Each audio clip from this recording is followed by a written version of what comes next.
বিবাহিত যারা আছে, এই যে দেবর আর ভাবি, এই যে শালি আর দুলা ভাই, মধুর সম্পর্ক না এগুলা? এগুলো মধুর সম্পর্ক দেখা যায়। সুবহানাল্লাহ। এই যে আমার এখানে ফোন আছে না, আমাদের অফিসিয়াল পেজ আছে, অফিসিয়াল পেজে যত প্রশ্ন আসে দেখি ম্যাক্সিমাম জেনা কেন্দ্রিক, ব্যভিচার কেন্দ্রিক, পরকীয়া কেন্দ্রিক।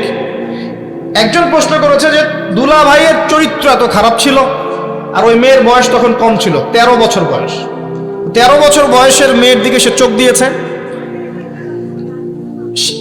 যাকে বিয়ে করেছে তার সাথে তো সম্পর্ক আছেই। এটা কে? আচ্ছা, যাকে বিয়ে করেছে ওর সাথে তো সম্পর্ক আছেই। তারপরে আপনার শালির সাথে সম্পর্ক। এখন শালির সাথে তার 2 বছর ধরে সম্পর্ক করার পর সেগুলোর ভিডিও ধারণ করেছে, ধারণ করে তাকে ব্ল্যাকমেইল করছে যে যদি আমার সাথে খারাপ কাজে সে রাজি না হয় তাহলে এই ভিডিওগুলো ভাইরাল করে ফেলবে। এই যে অনলাইনের যুগ, এখন তো মানুষ নিশ্চিন্তে মানুষ যে একটা প্রাইভেট লাইফ লিড করবে সেটাও করতে পারে না। প্রাইভেট লাইফের সব কিছু রেকর্ডেড হয়ে যায়, হয় না? এটা একটা ফিতনা, মহা ফিতনা। এখন সে রেকর্ড করেছে, এইভাবে ব্ল্যাকমেইল করে এই শালীর সতীত্ব নষ্ট করলো। 1 বছর 2 বছর না, 3 বছর ধরে। এখন এই মেয়ে প্রশ্ন করছে পেজের মধ্যে যে এখন তার মানসিক অবস্থা এতই খারাপ, সে জিজ্ঞাসা করছে আমি যদি আত্মহত্যা করি তাহলে আমার পাপ হবে কিনা। এই মেয়েটা যদি আপনার বোন হতো কি করতেন আপনি? আল্লাহ না করুক এই মেয়ে যদি কারো মেয়ে হতো তাহলে কি করতেন আপনি? আপনার কাছের কেউ হলে আপনি কি করতেন? এখানে ওই শাস্তিটা না বলে সামনে যেতে পারছি না। শোনেন, যারা বিবাহিত ব্যক্তি হওয়ার পরেও পরকীয়া করেছেন, বিবাহ করার পরেও পরকীয়ার পাপে লিপ্ত ছিলেন বা এখনো আছেন, জেনে হোক না জেনে হোক করেছেন, অথবা এটা জেনে করেছেন যেটা একটা খারাপ কাজ তারপরেও করেছেন, রাসূলুল্লাহ সাল্লাল্লাহু আলাইহি ওয়াসাল্লামের হাদিস এবং আল্লাহ পাকের কালাম অনুযায়ী তাদের শাস্তি হচ্ছে কোমর পর্যন্ত মাটিতে পুঁতে ফেলে পাথর নিক্ষেপ করে রজম করে হত্যা করা। ইসলামিক যদি কোনো রাষ্ট্র থাকতো বা এটা যদি হতো, বা এটা যদি ইমামুল মাহদির যুগ হতো বা ওমর রাদিয়াল্লাহু আনহুর যুগ হতো, তাহলে এই শাস্তির বাইরে আপনি চলতে পারতেন না যদি এটা প্রমাণ হতো। এই শাস্তি যদি দুনিয়াতে কার্যকর নাও হয়, আপনি যদি তওবা না করে মারা যান তাহলে কিয়ামতের মাঠে এই শাস্তি আপনি ভোগ করবেন। খুব মজা লাগছে পরকীয়া করতে? সকালে একটার সাথে, দুপুরে একটার সাথে, আজকে একজনের সাথে রাত কাটান, কালকে আরেকজনের সাথে রাত কাটান, খুব মজা পাচ্ছেন। রাত্রেবেলা মদ খান আর হোটেলে রাত কাটান, সকালবেলা আবার অফিসে যান। আমাদের শহরের এগুলা কালচার কোত্থেকে আসলো? এই শহরকে পবিত্র করবে কে এবং এই শহরের আসল রূপগুলো স্পষ্ট করবে কারা? খুব মজা পাচ্ছেন এগুলোতে। সুবহানাল্লাহ। একটা বিষয় বুঝাই, ইসলামে কেসাস আছে, কেসাস। মনে করেন আমাকে কেউ হত্যা করেছে, আপনি তাকে হত্যা করতে পারবেন। মনে করেন আপনি কাউকে হত্যা করেছেন, ঠিক আমাদের লজের মতো কেউ যদি কাউকে হত্যা করে তাকে ফাঁসি দেওয়া হয় না, এরকমই কেউ যদি কাউকে হত্যা করে ইসলামের বিধান কেসাস করা, মানে হাতের বদলে হাত, চোখের বদলে চোখ, কানের বদলে কান, নাকের বদলে নাক, জানের বদলে জান, যদি প্রমাণ হয়।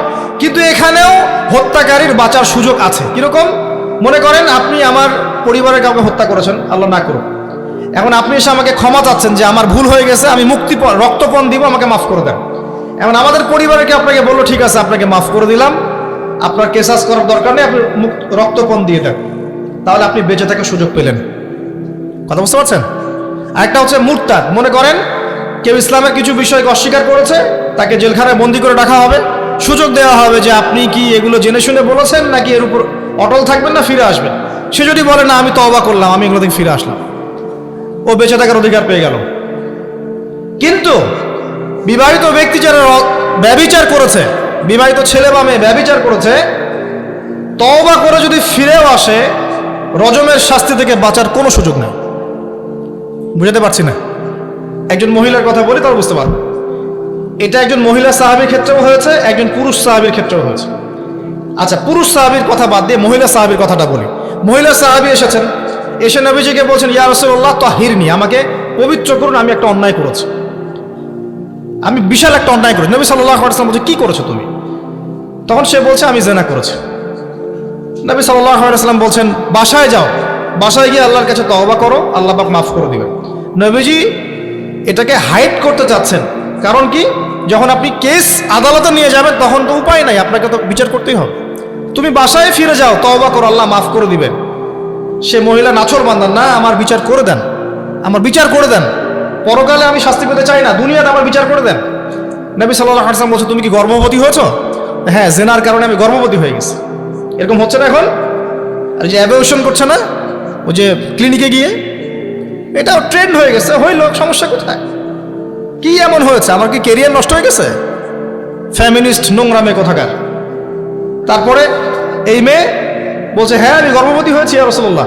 নবী সাল্লাল্লাহু আলাইহি ওয়াসাল্লাম বলছেন, বাসায় ফিরে যাও, সন্তান যখন খালাস হবে তারপরে এসো, বিচার করে দেব। 9 থেকে 10 মাস সে এই সন্তানকে গর্ভে ধরলো। ধরার পরে সন্তান যখন খালাস হয়ে গেল, সে নবীর কাছে এসে সন্তান কোলে নিয়ে, নবজাতক, ইয়া রাসূলুল্লাহ সাল্লাল্লাহু আলাইহি ওয়াসাল্লাম দরুদ পড়বেন, আমাকে পবিত্র করে দিন, আমার সন্তান হয়ে গেছে এখন। নবী সাল্লাল্লাহু আলাইহি ওয়াসাল্লাম বলছেন, সন্তান কি দুধ খাচ্ছে? হ্যাঁ দুধ খাচ্ছে। তাহলে তুমি তাকে দুধ পান করাও। কত বছর দুধ পান করাতে হয়? 2 বছর। 2 বছর দুধ পান করাও, দুধ পান করা শেষ হবে তারপরে এসে তোমার বিচার করে দেব। এবার 2 বছর দুধ পান করানোর পরে এই মহিলা এসেছে, সন্তানের হাতে একটা রুটি। নবীজিকে বলছেন, ইয়া রাসূলুল্লাহ সাল্লাল্লাহু আলাইহি ওয়াসাল্লাম, আমার সন্তান এখন রুটি খেতে পারে, আমার সন্তান এখন রুটি খেতে পারে, আমার বিচার করে দিন। তখন নবী সাল্লাল্লাহু আলাইহি ওয়াসাল্লাম বলছেন, সাহাবীরা তোমাদের মধ্যে কেউ কি আছো এই সন্তানের দায়িত্ব নিবে? একজন আনসার সাহাবী বলছেন, আমি দায়িত্ব নিব। তখন এই আনসার সাহাবীর কোলে নবী সাল্লাল্লাহু আলাইহি ওয়াসাল্লাম এই বাচ্চাকে তুলে দিলেন। তুলে দেওয়ার পর খালিদ বিন ওয়ালিদ রাদিয়াল্লাহু আনহু অন্যান্য সাহাবীদেরকে বললেন, যাও এই মহিলাকে নিয়ে যাও, কোমর পর্যন্ত গেড়ে দিয়ে রজম করে হত্যা করো। এবার এই মহিলাকে নিয়ে যাওয়া হচ্ছে। একটা কথা বানিয়ে বলছি না, এই আপনার আলেম ওলামা যারা আছেন জিজ্ঞাসা করবেন কওমি মাদ্রাসার। এই মহিলাকে নিয়ে যাওয়া হচ্ছে, মহিলাকে পাথর নিক্ষেপ করা হচ্ছে। পাথর নিক্ষেপ করার মধ্যে খালিদ বিন ওয়ালিদ রাদিয়াল্লাহু আনহুর পাথরও ছিল। খালিদ বিন ওয়ালিদ রাদিয়াল্লাহু নাম শুনেছেন না? বীর সাহাবী, তিনি পাথর নিক্ষেপ করেছেন একটা। এই পাথরের আঘাতে ওই মহিলার কোন একটা জায়গায় লেগেছে, গায়ের লেগে রক্ত বের হয়ে গেছে। রক্তের ছিটাটা তার গায়ের এই যে কাপড় এসে পড়েছে। কাপড় এসে পড়ার সাথে সাথে খালিদ বিন ওয়ালিদ রাদিয়াল্লাহু আনহু বলছেন, ছি ছি ছি ছি ছি, আমার গায়ের মধ্যে এরকম নোংরা ব্যভিচারী মহিলার রক্ত পড়লো কি? এরকম একটা তাচ্ছিল্যের কথা বলেছেন। তখন নবী সাল্লাল্লাহু আলাইহি ওয়াসাল্লাম বলছেন, হে খালিদ তুমি থামো, হে খালিদ তুমি চুপ করো।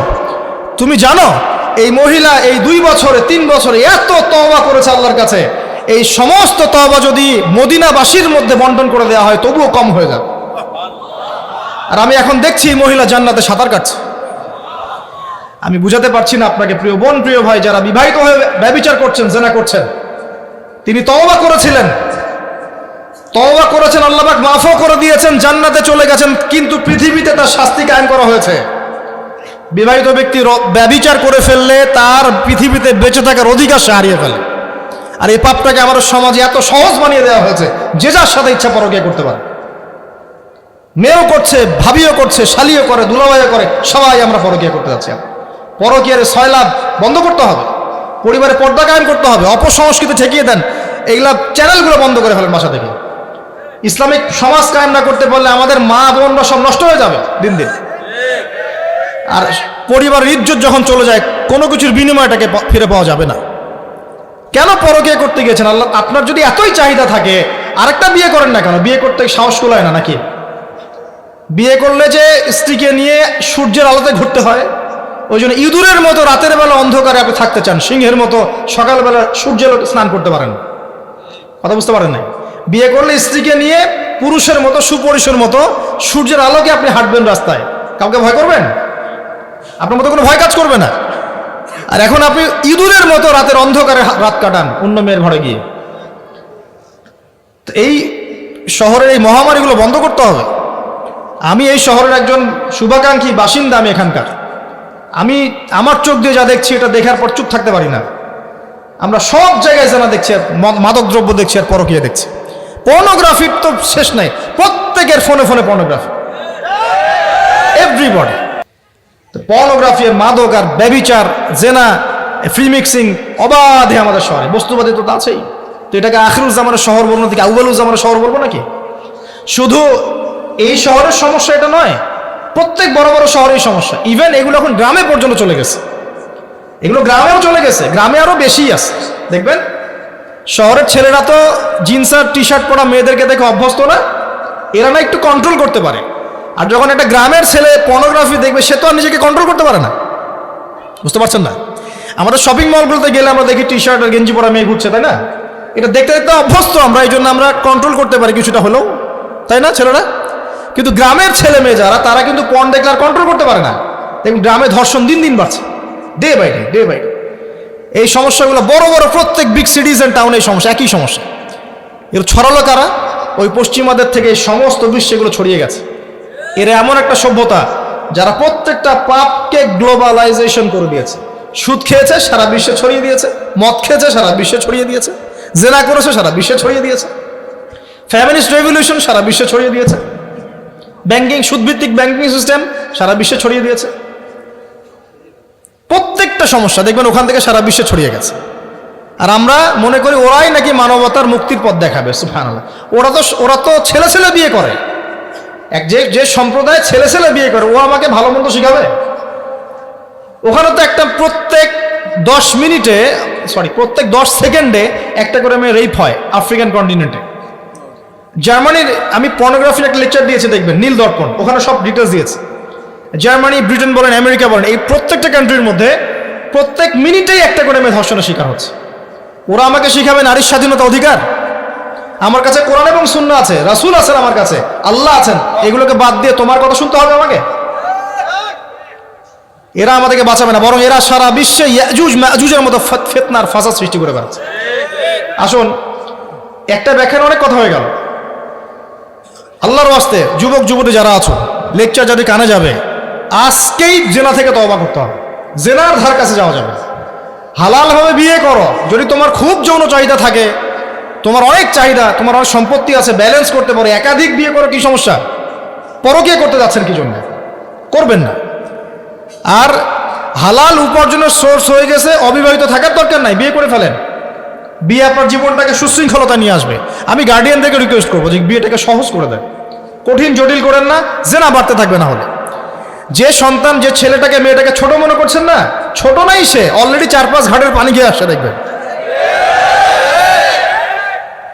আপনারা পরিসংখ্যান দেখেন, বাংলাদেশের ইয়াং ইউথ জেনারেশন যারা আছে, এদের মধ্যে ম্যাক্সিমামই বিবাহ বহির্ভূত সম্পর্ক স্বাদ পেয়ে গেছে অলরেডি। স্কুল কলেজ পাশ করেনি, এখন পর্যন্ত যৌন সম্পর্ক করে বসে আছে। আর ছোট ছোট মেয়েগুলোকে ছোট মনে হয়, বদের হাড্ডি সবগুলো। সব জায়গায় দেখবেন এরা বেশি বদের হাড্ডি। কেন বলছি জানেন? এরা ছেলেদেরকে সিডিউস করে। ভালো মেয়ে কোথায় খুঁজে পাবেন এখন? খুব রেয়ার, খুবই ডিফিকাল্ট।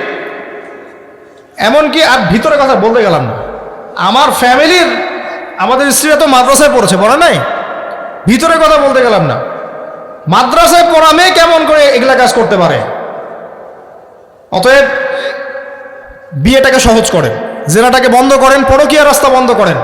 এগুলোর শাস্তি দুনিয়াতে না পেলেও পরকালে পেতে হবে। কিন্তু রাসূলুল্লাহ সাল্লাল্লাহু আলাইহি ওয়াসাল্লাম মেরাজের রাতে গিয়ে দেখে এসেছেন যে একটা চুলা দেখেছেন, চুলা তন্দুর চুলার মতো, নিচের দিকটা ফাঁপা, উপরের দিকটা সরু, আগুন জ্বলছে দাউ দাউ করে, এক শ্রেণীর মানুষকে পোড়ানো হচ্ছে। আগুন যখন ফ্লো বাড়ছে, মানুষ উপরে আসছে, ফ্লো কমছে, নিচে নামছে, এভাবে আর কি। রাসূলুল্লাহ সাল্লাল্লাহু আলাইহি ওয়াসাল্লাম জিজ্ঞাসা করলেন, ইয়া জিবরিল, এরা কারা? জিবরাইল আলাইহিস সালাম বলছে, এরা আপনার উম্মতের সেই সব ব্যক্তি যারা জেনার পাপে লিপ্ত ছিল, এবং তাদের এই আযাব থেকে এত দুর্গন্ধ বের হচ্ছে কল্পনা করতে পারবেন না। আর এক শ্রেণীর লোককে দেখেছেন, সামনে এই যে ভালো গোশত, পাশে খারাপ পচা গোশত, বসে বসে পচা গোশত খাচ্ছে, ভালো গোশত খাচ্ছে না। শাস্তি হচ্ছে কবরে, বারজাখের জগতে। নবী জিজ্ঞাসা করছেন, এরা কারা? জিবরাইল আলাইহিস সালাম বলছে, এরা হচ্ছে আপনার উম্মতের সেই সব ব্যক্তি যাদের ঘরে পবিত্র স্বামী ছিল, পবিত্র স্ত্রী ছিল, তাদের সাথে সন্তুষ্ট না থেকে তারা পরকীয়া করেছে। আল্লাহ পাক আমাদের শহরটাকে হেফাজত করুন। আমি এখানে একটাই সলিউশন, ইসলামিক অনুশাসন, আদারওয়াইজ অন্য কোনো সলিউশন নাই। কতক্ষণ ভালো থাকবেন আপনি? চতুর্দিক থেকে আপনাকে জেনায় উদ্যুক্ত করা হচ্ছে। আপনি অনলাইনে ঢোকেন, এই যে ফোনটা নেন, ফেসবুকে ঢোকেন, ইউটিউবে ঢোকেন, খালি জেনা আর জেনা। মানে জেনাটাকে এমনভাবে দেখানো হয় যে কি যে মজার একটা বিষয়, কি যে মজা একটা। অথচ জানেন, জেনার মধ্যে যার্রা পরিমাণ কোনো সুখ নাই। আপনি হালালভাবে বিয়ে করেন, আপনি যে সুখটা পাবেন, আপনি শত শত জেনা করলে সে সুখ পাবেন না। এটাকে দেখানো হয়, এই যে পর্নোগ্রাফি যা দেখায়, সবই ভুয়ার বানোয়ার। এটা টোটালি বানোয়ার জিনিস। শুটিং আছে না, শুটিং, ওই যে নায়ক নায়িকা নাচানাচি করে, শ্যুট করে না, ঠিক সেম ভাবে এটাকে শ্যুট করা হয়। এগুলো শুটিং জাস্ট, আর কিছু না। তো কেন ছড়িয়ে দেওয়া হলো? কারণ মুসলিমদের ঈমান, তাদের তাকওয়া, তাদের কলবের যে নূর, এটাকে নষ্ট করার জন্য। কারণ মুসলিম যুবকরা যদি ইসলামের আলোয় উদ্ভাসিত হয়, তাদেরকে ঠেকানো এত সহজ নয়। তাদের দ্বারা ইনশাআল্লাহ দেশ, জাতি এবং উম্মার খেদমত হবে। এই কারণে তারা সুকৌশলে এটা করেছে। আসেন, অনেক লম্বা না করে আমি ফিনিশিংয়ের দিকে টানছি এখন এদিক থেকে। দ্বিতীয় ব্যাখ্যা এটা হতে পারে যে সমাজে ন্যায় অন্যায়, হক বাতিলের মানদণ্ডই কি হবে? উল্টে যাবে। উল্টে গেছে কিনা? মানুষ এখন মিথ্যাবাদীকে সত্যবাদী মনে করে কিনা?